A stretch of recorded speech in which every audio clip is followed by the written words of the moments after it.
우리 시편 26편의 말씀을 한 절씩 교독으로 봉독하도록 하겠습니다. 제가 먼저 보겠습니다. 내가 나의 완전함에 행하였사오며 흔들리지 아니하고 여호와를 의지하였사오니 여호와여 나를 판단하소서.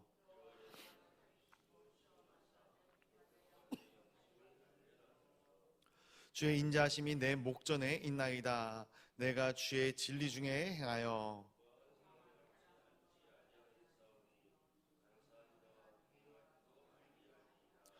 내가 행악자의 지폐를 미워하오니 악한 자와 같이 앉지 아니하리이다.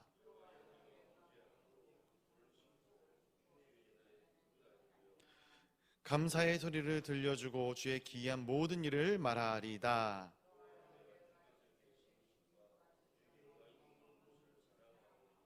내 영혼을 죄인과 함께 내 생명을 살인자와 함께 거두지 마소서.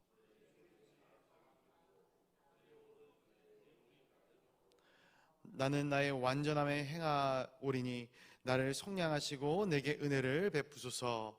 내 발이 평탄한 데에 섰사오니 무리 가운데에서 여호와를 송축하리이다.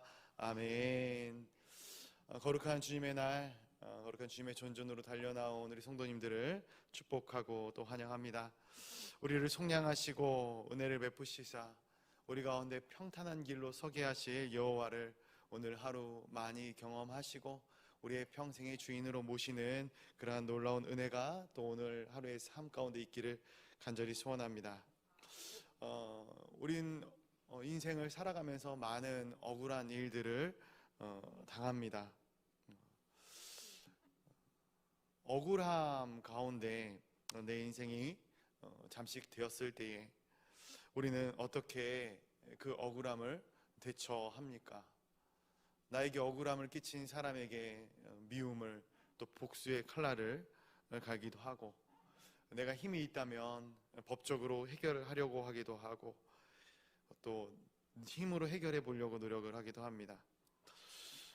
억울한 일에 대해서 잘 견디지 못하는 것이 사람의 습성인 것 같습니다. 내가 부당하게, 모호하게 어려운 일을 당할 때, 또 억울한 일을 당할 때 어떻게 행동하는 것이 정말로 지혜로운 일인가? 어떻게 보면 오늘 이 시편, 다윗의 시편인데, 이 다윗은 그 억울한 일을 당하는 상황 가운데 이것을 어떻게 해결하는 것이 가장 지혜로운 법인지를 우리에게 잘 이야기해 주고 있는 것 같습니다. 우리 시편 26편 1절과 2절 말씀을 한번 같이 읽어보도록 하겠습니다. 같이 보겠습니다. 시작. 내가 나의 완전함에 행하여 싸우며 흔들리지 아니하고 여호와를 의지하여 싸우니 여호와여 나를 판단하소서. 여호와여 나를 살피시고 시험하사 내 뜻과 내 양심을 단련하소서. 아멘. 나의 완전함에 행하였고 흔들리지 않고 여호와를 의지하였다고 다윗이 오늘 고백하고 있습니다. 말씀을 쭉 읽어봐서 말씀의 전반적인 내용들 우리가 알 것입니다. 다윗은 지금 대적들로부터 억울한 일을 당하고 있습니다. 시편뿐만이 아니라 우리가 이 다윗의 역사를 쭉 묵상해 볼 때 그가 이스라엘 가운데 큰 인물이고 또 지금도 기억될 만한 인물이긴 하지만 또 많은 사람들이 이 다윗을 무고하게 비방하는 것을 보게 되고 또 다윗 자체도 비난받을 만한 행동을 많이 했음을 우리가 보게 됩니다. 그런데 그때에 결론적으로 다윗은 자신의 힘으로 대적자들을 억압하거나 보복하지 않고 하나님께 이 모든 행사를 맡겼음을 보게 됩니다. 우리가 하나님의 일을 할 때 또한 세상에서 선한 자로 삶을 살고자 애쓰고 노력할 때 어떻게 보면 이 비난과 이 박해는 피할 수 없는, 너무나도 마땅히 믿는 자들에게 오는 것이라 생각을 합니다. 물론 우리가 요즘 세상에서 너무나도 편하게 신앙생활을 하고 있습니다. 그러나 초대교회의 상황들을 우리가 살펴볼 때 예수 그리스도를 믿는다라는 것 이유 하나만으로 고문을 당하거나 비방을 당하거나 심지어는 목숨을 잃기까지 여러 가지 어려움들을 당하기에 적합한 이유가 되었다라는 것을 보게 됩니다. 마찬가지로 우리가 신앙생활을 할 때 아무런 고난이나 이러한 믿지 않는 자들의 박해가 없다라는 것은 어떻게 보면 우리의 신앙을 다시 한번 점검해 볼 필요가 있지 않은가. 내 삶이 과연 크리스천으로서의 삶을 온전히 살아가고 있는가를 돌아볼 수 있는 그러한 어떤 지표가 되기도 합니다. 이 땅 가운데 우리가 성도로서 하나님의 백성으로 살면서 이 악한 것들, 세상의 것들을 대적하며 나아갈 때에 사탄 마귀는 끊임없이 우리를 공격하고 비난하는 것이죠. 그러나 우리가 그런 상황 속에서 뱀처럼 지혜롭고 비둘기처럼 순결하게 모든 것들을 대처할 수 있는 지혜가 있어야 될 줄로 믿습니다. 지금 다윗은 뭐라고 호소를 하고 있는가? 내가 이러한 모든 상황 가운데, 억울한 상황 가운데 여호와를 의지하였다. 하나님 그것 아시지 않습니까? 하나님께서 나를 판단하여 주시기를 원합니다. 고백하고 있는 것이죠. 근데 이것은 다윗이 내가 하나님 아버지 앞에 세상 가운데 죄 없는 삶을, 의로운 삶을 살았다라고 고백하는 것이 아닙니다. 다윗은 완벽한 사람이 아니에요. 그러나 다윗이 고백하고 있는 것은 내가 적어도 이 일에 대하여서는 비난받을 만한, 또 하나님께 책망받을 만한 행동을 하지 않았다라는 것이에요. 누누이 말씀드리지만 이것이 다윗의 신앙의 자신감입니다. 다윗은 하나님을 의지했던 사람이고 하나님을 위해 살고자 애썼던 사람입니다. 그렇기 때문에 다윗은 사람의 판단이 아닌 하나님의 판단을 기대하고 있는 것이죠. 그래서 여기서 발견되어지는 다윗의 신앙이 있어요. 그것은 사람들의 눈에 비춰지는 이 다윗 자신의 시선, 다윗 자신의 모습보다 다윗은 더 경계했던 것이 무엇이냐면 하나님이 나를 바라볼 때 내가 어떠한 모습인가. 그리고 자기 눈에 보이는 사람들의 시선을 신경 쓰기보다는 눈에 보이지 않는 하나님의 시선을 다윗이 더 신경 쓰고 있는 그러한 삶을 살았다라는 것이죠. 저희 어머니가 늘 하는 말씀 중에 하나가 체면이 없으면 깨벗고도 다닌다라고 얘기를 합니다. 무슨 말입니까? 이 세상 가운데 사람들의 시선이 없으면 내가 깨벗고 다녀도 아무런 거리낌이 없다. 신경 쓸 필요가 없다라는 것이죠. 근데 대부분의 사람들이 사람들의 눈은 굉장히 많이 신경을 쓰면서도, 의식하면서도 하나님의 시선, 늘 나를 눈동자같이 바라보고 계시는 그런 하나님의 시선을 외면하는 경우들이 많다라는 것이죠. 그래서 내 어떠한 일과 상황들이 발생되어졌을 때 그 상황과 현장을 보고 판단하고 사람들 누가 본 사람이 있는가, 그러한 것들을 신경 쓰지 하나님 아버지 앞에서의 나의 모습을 크게 신경 쓰지 않는다라는 것이죠. 다윗은 그렇지 않았다라는 거예요. 사람들의 이목보다는 하나님의 이 눈과 귀를 더 신경 쓰고 있다라는 거예요. 그래서 이어지는 다윗의 고백이 어떠한 고백인가, 다윗이 신뢰하는 하나님이 어떤 하나님이신지 우리 3절과 4절 말씀 한번 같이 읽어보도록 하겠습니다. 시작. 주의 인자하심이 내 목전에 있나이다.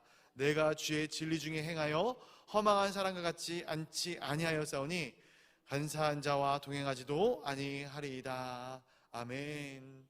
다윗이 하나님을 뭐라고 표현하고 있습니까? 3절에 인자하신 하나님, 내 목전에 주의 인자하심이 있다라고 표현을 하고 있습니다. 그럼 주의 인자하심이 무엇인가? 무엇이 주님의 인자하심인가? 당신의 백성을 외면치 않으시고 끝까지 보호하시고 지켜주시는 하나님, 그 하나님의 성품이 바로 인자하신 하나님이시다라는 것이에요. 그러면 그 인자하심이 내 목전에 있다라는 것이 무슨 말씀이겠습니까? 내가 하나님의 인자하심을, 끝까지 나를 버리시지 아니하시는 하나님을 내가 의지하는 것, 내가 붙잡는 것이 아니다라는 거예요. 그 은혜가 이미 내 목전에, 내 앞에 와 있다라는 것이에요. 제가 사역을 하면서 한 해 한 해 가면 갈수록 이런 생각을 합니다. 점점 이 시대가 믿음을 지키기 힘든 세대이구나. 하나님을 쫓아 살아가기 힘든 세대이구나. 나보다 나의 다음 세대가 이 믿음과 신앙을 지키기가 더 힘들지 않을까. 왜냐하면 많은 성도들이 매너리즘에 빠져 있어요. 이 정도면, 그래, 나 정도면 괜찮게 신앙생활 하는 것이 아닌가. 이 정도면 충분하지 않을까. 나는 괜찮은 신앙이냐 라는 생각을 한다라는 것이죠. 근데 우리는 우리의 힘과 우리의 능력으로 신앙을 지킬 만한 힘과 능력이 전무합니다. 전무해요. 나의 힘으로 믿음을 지키는 것이 아니다라는 거예요. 하나님께서 우리에게 힘을 주시지 아니하면, 하나님께서 우리를 붙잡아 주시지 아니하면 우리는 다시 언제든지 세상을 향해, 죄를 향해 뛰쳐나갈 수 있는, 한순간도 믿음을 지킬 수 없는 존재들이다라는 거예요. 이것을 다윗이 고백하고 있는 것입니다. 주의 인자심이 내 목전에 있다. 이것은 하나님의 인자심을 내가 내 노력과 내 힘과 나의 열심과 열망으로 얻어낸 것이 아니라 이미 주님께서 내 목전 가운데 주의 인자심을 베풀어 주셨다라는 거예요. 그것을 내가 경험하였기 때문에 다윗은 이 말씀에 이어지는 말씀처럼 세상의 험한 것들을 쫓지 아니할 수 있고 간사한 자와 동행하지 않을 수 있다라는 거예요. 이 억울한 상황 가운데서 얼마든지 사람과 손잡고 그 억울한 상황을 모면할 수 있어요. 이겨나갈 수 있어요. 그러나 그것이 아니라 내가 억울할지라도, 내가 좀 다른 사람들에게 비난과 손가락질을 당할지라도 그 사람들보다 먼저 하나님을 신경 쓰고 하나님 앞에 온전히 행하고자 했던 다윗의 모습을 우리가 보게 됩니다. 저는 이 기독교와 다른 종교가 다른 점이 바로 이것이다 생각을 합니다. 사람이 만들어낸 종교는 자신의 마음의 안정을 찾기 위한 종교이고, 내가 원하는 것을 구할 때 그것에 힘을 실어주는 종교인 것이죠. 근데 많은 크리스천들이 이 세상을 살아나가면서 어떻게 생각을 하는가? 하나님, 내가 하나님께 달려나가는 것이 아니에요. 세상을 향해 달려나가고 있는데 하나님께서 나를 좀 서포트 해주시죠. 내가 부유해야 하지 않겠습니까? 내가 건강해야 하지 않겠습니까? 내가 이 모든 것들을 누리는데 하나님께서 좀 도와주시고 이끌어 주시죠. 그렇게 신앙생활을 하고 있는 것이죠. 그러나 기독교는, 우리가 믿는 하나님은 물론 우리가 원하는 우리 기도의 제목들을 우리의 간구로 외면하지 않으시는 하나님이시지만 우리의 마음이 아닌 하나님의 마음에 합하여야 하는 종교입니다. 주체가 완전히 달라요. 사람의 뜻, 사람의 생각이 아니라 하나님이 원하시는 것, 하나님의 뜻, 하나님의 은혜 가운데 거하는 것이 우리 기독교다라는 것이에요. 크리스천들의 고백은 뭐냐면은, 내가 내 뜻대로 내 마음대로 살 테니까 하나님 나를 도와주십시오, 이게 아니라 하나님 당신의 마음을, 당신의 마음이 이끄는 그곳에 내 마음도 있게 하여 주옵소서. 이게 크리스천들의 고백이 되는 것이죠. 결국 다윗이 고백하는 것이 무엇인가? 5절 한번 같이 읽어보도록 하겠습니다. 5절 또 한번 같이 보겠습니다. 시작. 내가 행악자의 지폐를 미워하오니 악한 자와 같지 않지 아니하리이다. 아멘. 악한 자와 같지 않지 않겠습니다. 이 말씀을 보면 어떤 말씀이 생각납니까? 우리 시편 1편의 말씀. 악인들의 꾀를 쫓지 아니하고 죄인들의 길에 서지 아니하고 오만한 자의 자리에 앉지 않는다. 복된 자, 복이 있는 사람, 하나님의 은혜 가운데 참된 행복함을 누리는 사람들의 삶을 살아가겠습니다 라는 것이죠. 하나님, 당신이 싫어하는 일, 당신이 원하지 않는 일은 내가 절대 하지 않겠습니다. 사랑하는 성도 여러분, 우리는 이 땅 가운데서 영적 전쟁터에서 살아가고 있습니다. 우리가 속한 각 공동체는 믿는 사람도 있지만 믿지 않는 사람이 더 많이 있습니다. 물론 믿는 사람이야 우리의 신앙을 인정해주고 우리의 어떤 신앙생활 하는 그런 모습들도 인정하고 이해해 주겠지만 믿지 않는 사람의 경우 다 그런 것은 아니에요. 믿는 사람을 향해서 끊임없이 색안경을 끼고 있어요. 그게 우리와 같은 동급의 사원이든 우리 밑의 사원이든 우리 위의 사원이든 다 그렇다라는 것이에요. 물론 그들에게 우리가 잘할 필요가 그래서 있는 것이죠. 그렇다고 해서 악인들이 모이는 자리에까지 우리가 함께 가서 앉아야 하는가? 제 친한 형님 중에 교회를 다니는데 술도 마시고 나이트클럽도 가고 그리고 다 합니다. 그러면서 저에게 스스로 이렇게 얘기를 합니다. 제가 목사인 걸 아니까 이런 얘기를 하시더라고요. 나는 그런 데 가도 마음에 거리끼는 것이 없다라는 거예요. 그런데 가서 사람을 만나고 누군가를 만나도 자기는 교회에 대해서 이야기를 하고 복음에 대해서 이야기를 한다는 거예요. 물론 복음에 대해서 이야기하고 교회에 대해서 이야기하는 것도 중요하다 생각을 합니다. 전도다라고 생각할 수 있어요. 그런데 한 가지 생각해 봐야 될 것은 그곳에 가는 이유와 목적이 무엇일까라는 거예요. 그 분이 왜, 그 형님이 그 자리에 앉아 있을까? 저는 절대로 복음을 전하기 위한 목적으로 그분이 거기 가서 앉아 있다 생각하지 않아요. 자기가 즐기기 위해서, 자기 마음에 유익하기 위해서, 세상적인 행복을 쫓기 위해서 그 자리에 가서 앉아 있는데 그 죄책감을 조금이라도 덜기 위해서 그러한 행동을 하는 것이 아닌가. 물론 이 이야기를 그분에게 다 전달해 드리지는 못했습니다. 그러나 마음 가운데 느껴지는 것은 그것이에요. 죄를 범할 수 있는 자리는 피할 수 있으면 피해야 합니다. 왜냐하면 그 자리 가운데 사탄의 역사가 충만하게 일어나기 때문에 그렇습니다. 다윗이 지금 행악자의 집회를 미워하고 악한 자와 같이 앉지 않겠다라는 것은 내 인생에 죄를 지을 만한 모든 상황과 환경들을 내가 끊어버리겠다라고 고백하고 있는 것이거든요. 우리 사랑하는 성도 여러분, 죄의 자리를 끊어버리시기를 간절히 소원합니다. 하나님이 싫어하시는 그 어떠한 모습이라도 버릴 수 있는 지혜와 용기가 우리의 삶 가운데 충만하기를 간절히 소원합니다. 이 시편 기자의 마지막 고백입니다. 이런 억울한 중에 하나님께 호소하였을 때 그가 신뢰하고 믿는 하나님은 어떤 하나님이신가? 우리 26편 11절과 12절 말씀 같이 읽어보도록 하겠습니다. 시작.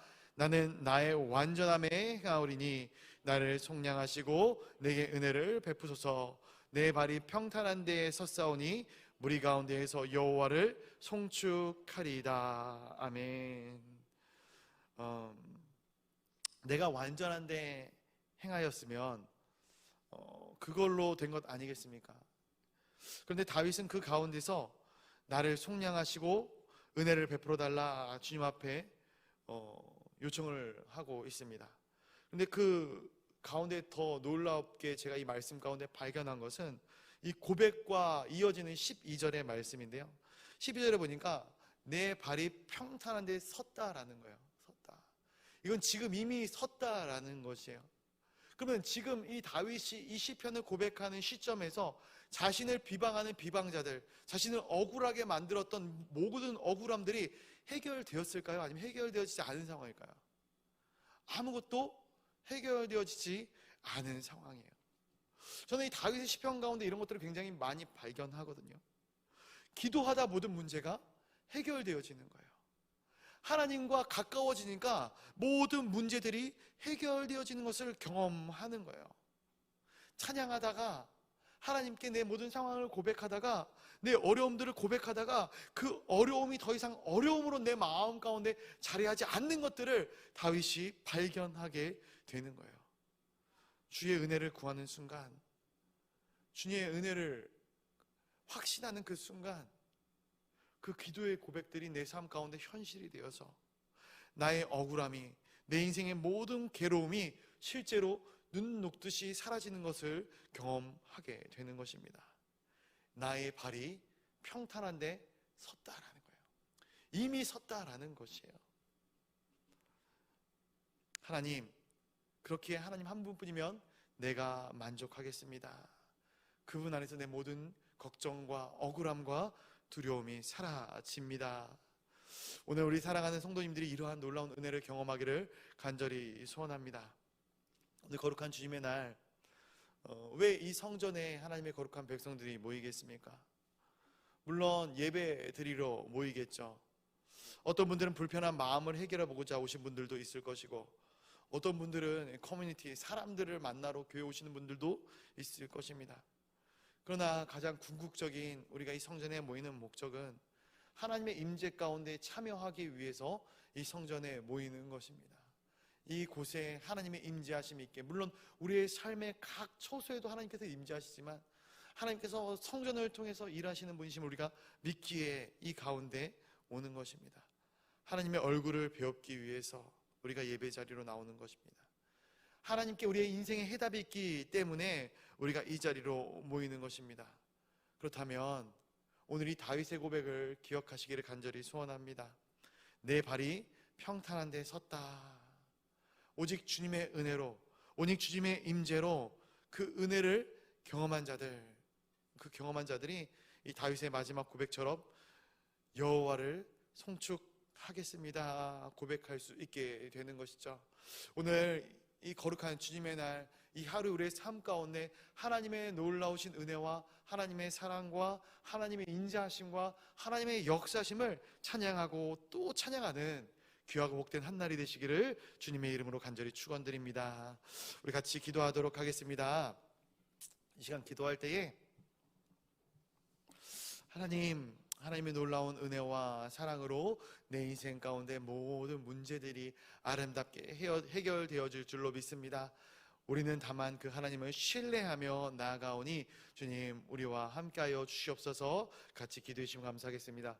교회를 위하여 기도할 때에 우리 담임 목사님 출타 중에 계신데 늘 지켜주시고 보호하여 주시라고 위하여 같이 기도해 주시고요.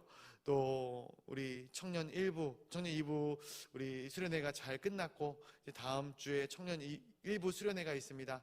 청년 1부 수련회 가운데서 하나님께서 충만한 임재로 함께하여 주시어서 아름답고 귀하고 또 성령의 충만한 그러한 청년 1부 수련회가 될 수 있도록 위하여 기도해 주시고 다음 세대를 위하여 기도해 주시면 감사하겠습니다. 우리 목장교회 전환을 우리가 계획하고 진행하고 있습니다. 목장교회 전환 가운데 함께하여 주시어서 동강교회의 작은 소그룹들이, 작은 교회들이 살아나는 놀라운 은혜가 있게 하여 달라고 기도해 주시고 또 환우들을 위하여 같이 기도해 주시면 감사하겠습니다. 또 나라와 민족과 개인적인 기도의 제목들을 위하여 특별히 오늘 거룩한 주님의 날, 이 거룩한 주님의 존전에 많은 성도들이 모여 함께 기뻐하고 함께 즐거워하는 복된 천국의 잔치가 이 거룩한 존전을 통하여 열려질 수 있도록 우리 이 시간 주여 한번 부르짖고 기도의 자리로 나아가도록 하겠습니다.